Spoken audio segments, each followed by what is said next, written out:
Good afternoon, everyone.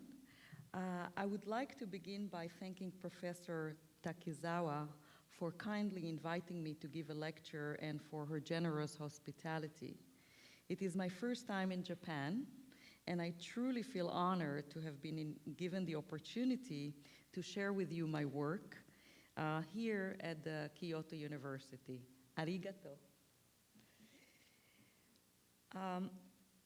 The title of my paper is Stereotype, Representation, and the Question of the Real, and it focuses on questions of methodology in terms of the analysis of representation in cinema. Much of the work on racial and colonial representations in the media has been corrective, devoted to demonstrating that certain films got something wrong on historical, biographical, or other issues of accuracy. The stereotypes and distortion analysis, that is, the analysis of repeated, ultimately pernicious constellations of character traits, pose legitimate questions about social plausibility and mimetic accuracy, about negative and positive images.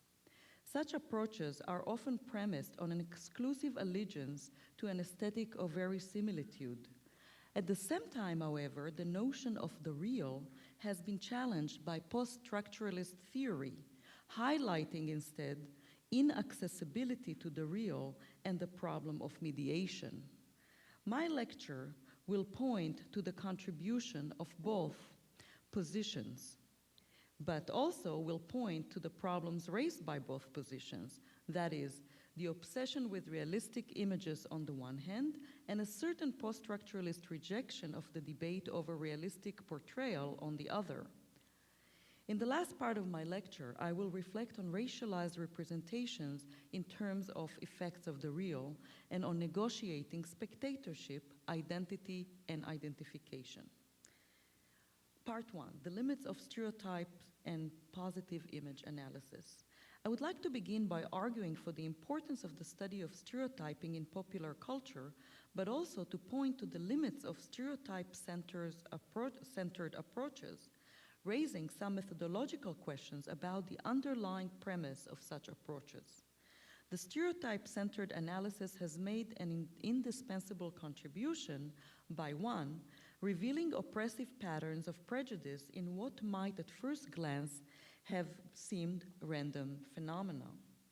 2, highlighting the psychic devastation inflicted by systematically negative portrayals of those groups assaulted by them, whether through internalization of the stereotypes themselves or through the negative effects of their dissemination.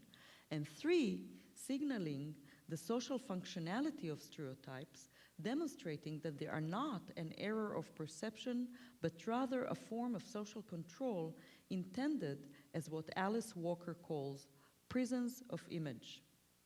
The call for positive images in the same way corresponds to a profound logic which only those accustomed to having their collective narcissism stroke can fail to understand. Given a dominant cinema that trades in heroes and heroines, racialized community rightly ask for their fair share of the representational pie as a simple matter of representational parity. At the same time, the stereotype approach entails a number of theoretical and political pitfalls.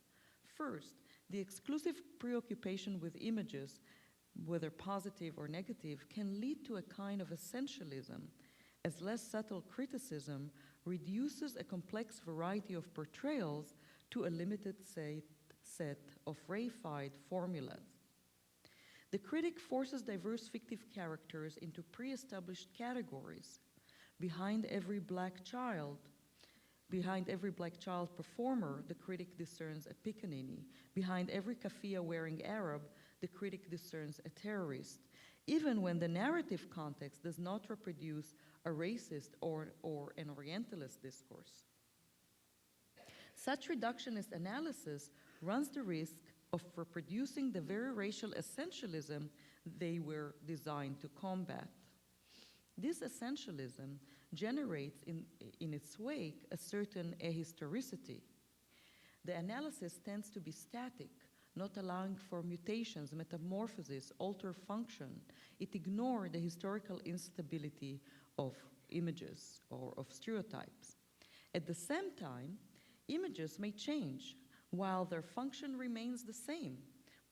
Marlon Riggs' documentary, Ethnic Notions, a film which deals with stereotyping of African Americans in popular culture, insightfully demonstrates that the role of the Uncle Tom was not to represent blacks, but rather to reassure whites with a comforting image of black docility, just as the role of the black buck ever since Reconstruction has been to frighten whites in order to subordinate them to elite manipulation, a device invented by Southern Dixiecrats but subsequently adopted by the Republican Party.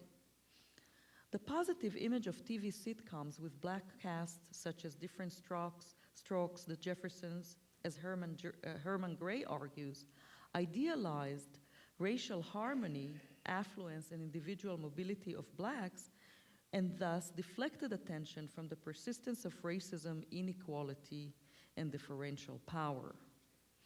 In the American and European context, contemporary stereotypes are inseparable from the long history of Eurocentric and colonialist discourse.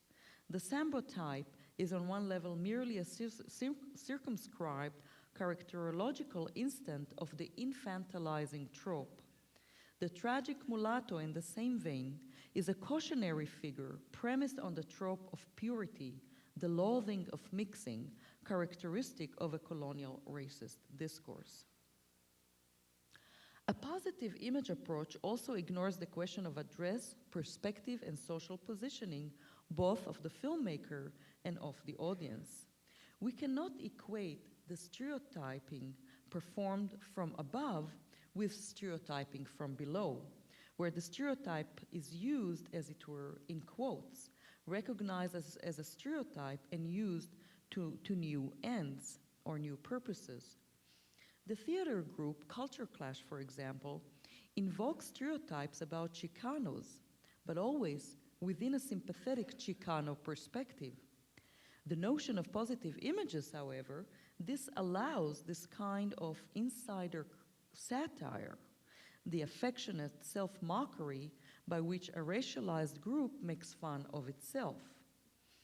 Questions of perspective and address are crucial as questions of stereotype. Who is speaking through a film? Who is imagined as listening? Who is actually listening? Who is looking?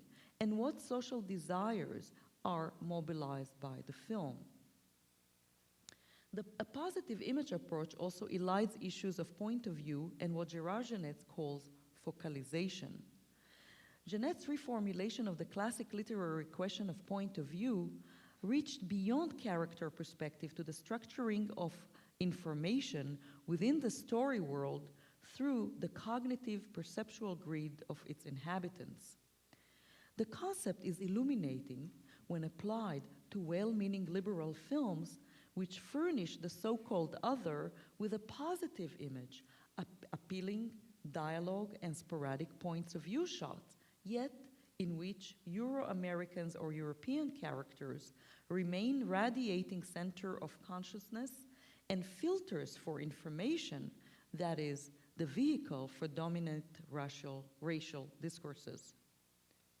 Many liberal Hollywood films about Africa, Asia, South America, or about communities, racialized communities in the West, deploy a Euro-American character as a mediating bridge to other cultures, portrayed more or less sympathetically. The white journalists in films such as Under Fire, Salvador Missing, and The Year of Living Dangerously inherit the in-between role traditionally assigned to the colonial traveler and later to the anthropologist, the role of the one who reports back. The mediating character initiates the spectator into otherized communities. Non-white and racialized communities, it is implied, are incapable of speaking for themselves. Unworthy of stardom, either in the movies or in political life, they need a go-between in the struggle for emancipation. A privileging of social portrayal, plot, and character often leads to a slighting of the artistic mediations, especially narrative structure, genre conventions, cinematic style. Eurocentric discourse in film may be relayed not by characters or plot, but by lighting, framing, mise-en-scène, music. Some basic issues of mediation have to do with the rapport de force, the balance of power, as it were, between foreground and background. In the visual arts, space has traditionally been deployed to express the dynamics of authority and prestige. In pre-perspectival medieval painting, for example, size was correlated with social status. Nobles were large, peasants small.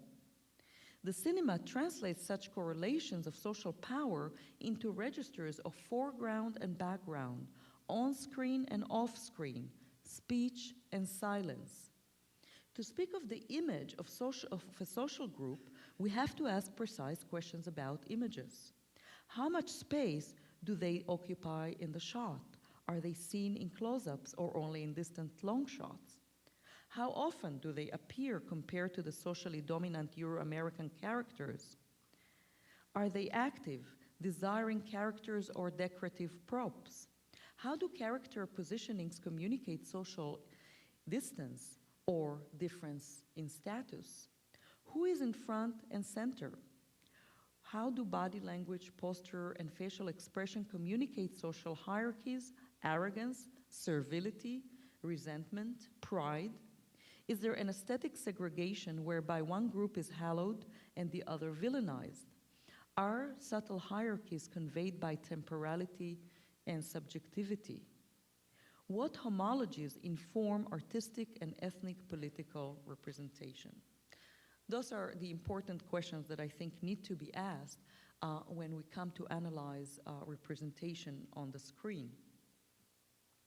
Part B, realism and the orchestration of discourses. An obsession with realism casts the question as simply one of errors and distortion, as if truth of a community were unproblematic, transparent, and easily accessible, and lies about that community easily unmasked. Debates about racial representation often break down on precisely this question of realism, at times leading to an impasse in which diverse spectators or critics passionately defend their version of the real. These debates about realism and accuracy, then, are not trivial, not just a symptom of the veristic idiocy as a certain post-structuralism would have it. Spectators are invested in realism because they are invested in the idea of truth and reserve the right to confront a film with their own personal and cultural knowledge. No deconstructionist fervor should induce us to surrender the right to find certain films sociologically false or ideologically pernicious, to see The Birth of a Nation, for example, as, for lack of a better word, as an objectively racist film. That films are only representation does not prevent them from having real effects in the world. Racist films can mobilize for the Ku Klux Klan or prepare the ground for retrograde social policy. Recognizing the inevitability and the inescapability of representation does not mean, as Stuart Hall has put it, that nothing is at stake.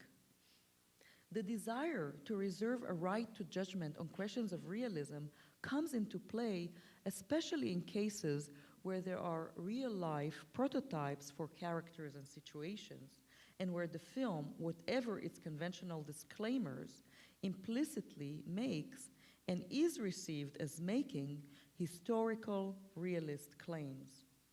The veterans of the 1960s civil rights struggle are surely in a position to critique the film Mississippi Burning for turning the movement's historical enemy, the FBI, which harassed and sabotaged the movement, into the film's heroes, while turning the historical heroes, the thousands of African Americans who marched and braved beatings and imprisonment and sometimes death, into the supporting cast, passive victims, observers waiting for official white rescue. The struggle over meaning matters because Mississippi Burning might induce audiences unfamiliar with the facts into a fundamental misreading of American history, idealizing the FBI and reading African Americans as mute witnesses of history rather than its makers. Thus, although there is no absolute truth, no truth apart from representation and dissemination, there are still contingent, qualified, perspectival truths in which communities are invested. Post-structuralist theory usefully reminds us that we live and dwell within language and representation and have no direct access to the real. But the constructed nature of artistic discourse hardly precludes all reference to a common social life. Filmic fictions inevitably brings into play real-life assumptions not only about space and time, but also about social and cultural relationships. Films that represent marginalized communities in a realistic mode, even when the films do not claim to represent specific historical incidents, still implicitly make factual claims.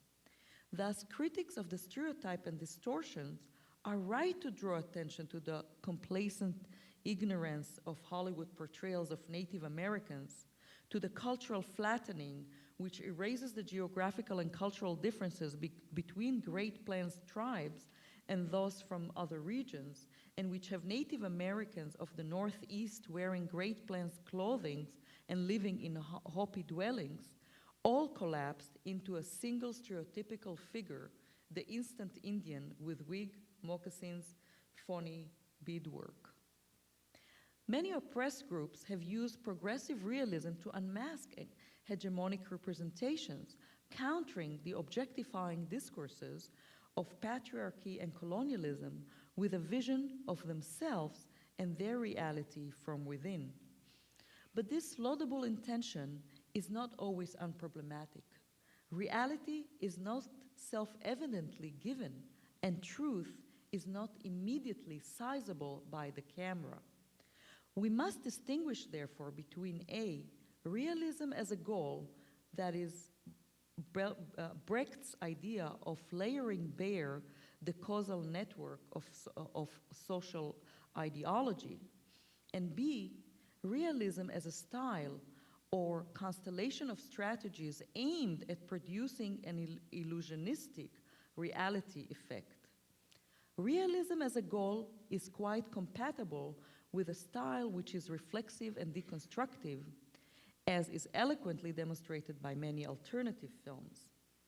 A more nuanced analysis of race in the cinema would emphasize less a one-to-one mimetic adequacy to social or historical truth than the interplay of perspectives and discourses. A discursive analysis would also alert us to the dangers of pseudo-polyphonic discourse that marginalizes and disempowers certain voices, then pretends to dialogue with a puppet-like entity already maneuvered into crucial compromises. Films or TV commercials in which every eighth face is black, for example, has more to do with the demographics of market research and the bad conscience of liberalism than with substantive polyphony, since the black voice in such instances is usually shorn of its soul, deprived of its political critique. Polyphony does not consist in the mere appearance of a representative of a given group, but rather in the fostering of a textual setting where the group's voice can be heard with its full force and resonance. The question is not of pluralism, but of multivocality, an approach that would strive to cultivate and even heighten cultural difference while abolishing socially segregated, social generated inequality.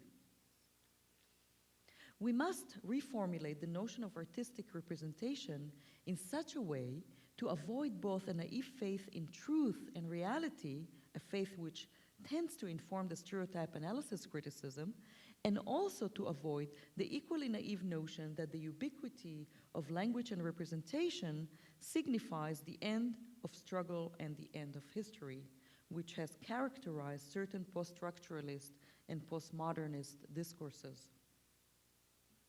Human consciousness and artistic practice, as Mikhail Bakhtin already suggested, do not come into contact with the real directly, but rather with the medium of the surrounding ideological world. Literature or the cinema do not so much refer to or call up the world as represent its languages and discourses. Rather than directly reflecting the real or even refracting the real, artistic discourse constitutes a refraction of a refraction. That is, a mediated version of an already textualized socio-ideological world. This formulation transcends a naive referential verism without falling into a hermeneutic nihilism, whereby all texts become nothing more than a meaningless play of signification. In other words, here we suggest that it is possible to avoid naive formulations of realism without abandoning the notion that artistic representations are at the same time thoroughly social, precisely because the discourses that art represents are themselves social and historical. The issue then is less of fidelity to a pre-existing truth or reality than one of a specific orchestration of ideological discourses and social perspectives. While on one level film is mimesis, representation, it is also utterance, an act of contextualized interlocution between socially situated producers and receivers. It is not enough to say that art is constructed. We have to ask, constructed for whom, and in conjunction with which ideological and ideologies and discourses. A discursive approach to the Indiana Jones and Rambo film series would not argue that they distort reality, but rather that they really represent a colonialist and racist discourse designed to flatter and nourish the masculinist fantasies of omnipotence characteristic of an empire in crisis. By the same token, representations can be convincingly very similar, so-called realistic, yet racist, or conversely, fantastically inaccurate, yet anti-racist. The analysis of a film like My Beautiful Laundrette, sociologically flawed from a mimetic perspective, given its focus on wealthy Asians rather than more typically working-class Asians in London, alters considerably when regarded as a constellation of discursive strategies, as a provocative symbolic inversion of conventional expectations of a miserablist account of Asian victimization. Part 3, spectatorship, identity, and identification. The extreme sensitivity about these issues derive partially from what has been called the burden of representation.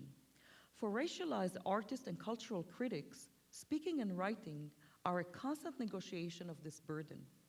Representations tend to be taken as allegorical, that is, every subaltern actor, character, filmmaker, and even scholar is seen as at least partially, as synecdochically, summing up a vast and presumably homogeneous community. The sensitivity to these issues also operates on a continuum with everyday life, where the burden can indeed become almost unbearable. The media's tendency to present black males as potential delinquents, for example, impacts directly on the lives of black people. Minority sensitivity has also derived from the historical poverty of representations. Communities with power over representations need not be unduly concerned with being adequately represented, but representation of an underrepresented group is necessarily, within the hermeneutics of domination, overcharged with allegorical significance.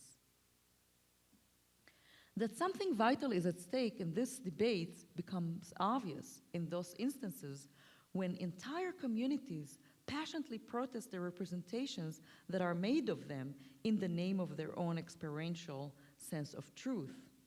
Hollywood stereotypes have not gone unremarked by the communities they portrayed.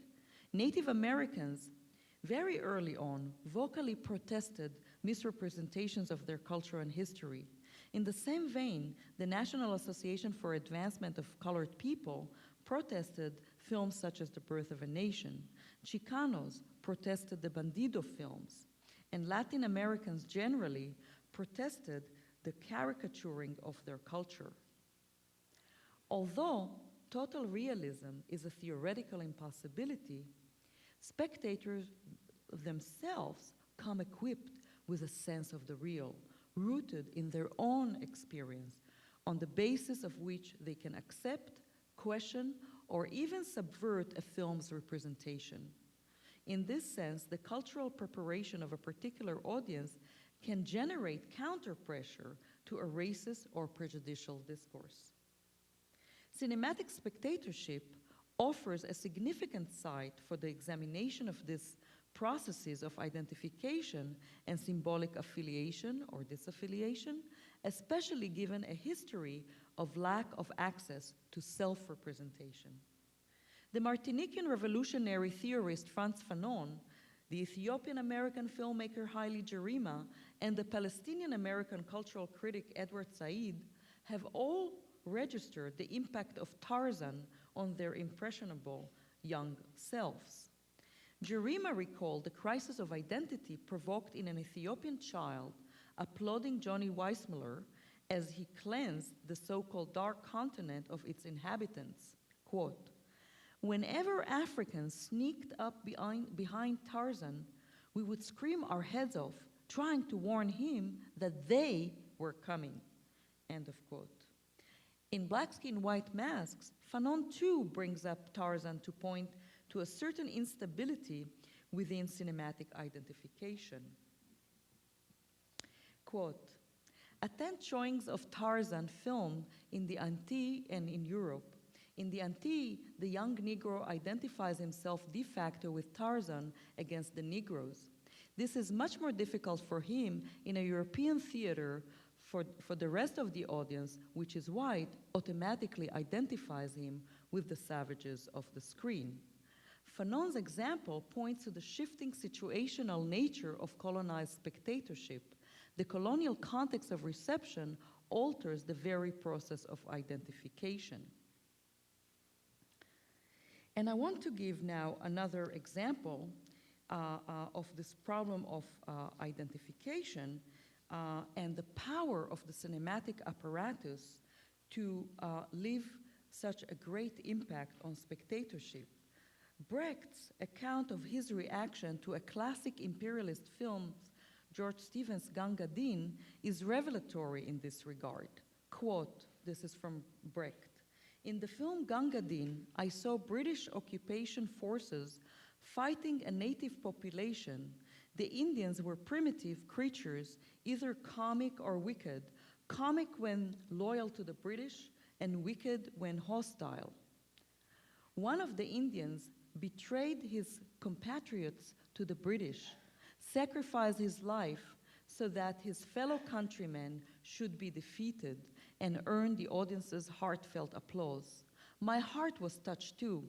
I felt like applauding and laughed in all the right places, despite the fact that I knew all the time that there was something wrong, that the Indians are not primitive and uncultured people, but have a magnificent age-old culture, and that this Ganga Din could also be seen as a traitor to his people."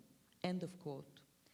Even the theorist of distanciation then could not distance himself emotionally from the powerful myth-making machine of cinema and empire.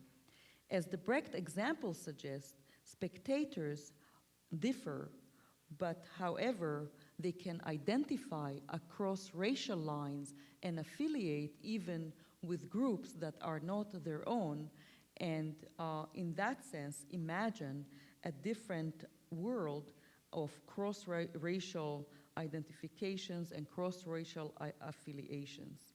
Thank you.